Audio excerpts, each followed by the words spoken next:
Futures और options में क्या फर्क है? आज 60 सेकंड्स में समझते हैं दोनों को। फ्यूचर्स एक कॉन्ट्रैक्ट होता है जिसमें आपको ऑब्लिगेशन होता है कि आप किसी फ्यूचर डेट में बाय या सेल करेंगे।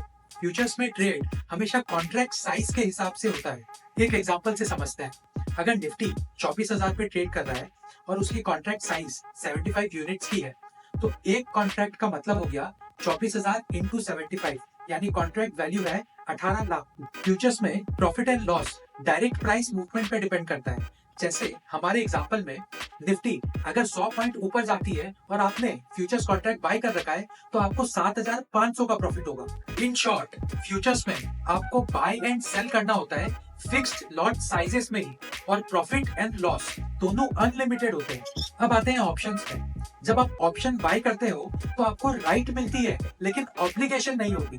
ऑप्शंस के केस में अगर आपने बाय कर रखा है तो आपका लॉस लिमिटेड होगा to the extent of premium paid. अगर आपने निफ्टी 24,000 का कॉल ऑप्शन बाय कर रखा है, मान लेते हैं 100 रुपए के प्रीमियम में, तो टोटल आपने 100 इंटू 75 पे किया है, यानी 7,500 पे किया है। अब चाहे मार्केट में जो हो जाए, आपका लॉस 7,500 से ज्यादा नहीं हो सकता। अब देखते हैं ऑप्शंस एंड फ्यूचर्स के की डिफरेंसेस क्या है। फ्यूचर्स में ऑब्लिगेशन है, बट ऑप्शंस में ऑब्लिगेशन नहीं है। फ्यूचर्स में हमें कोई प्रीमियम पे नहीं करना होता, सिर्फ मार्जिन ब्लॉक होता है।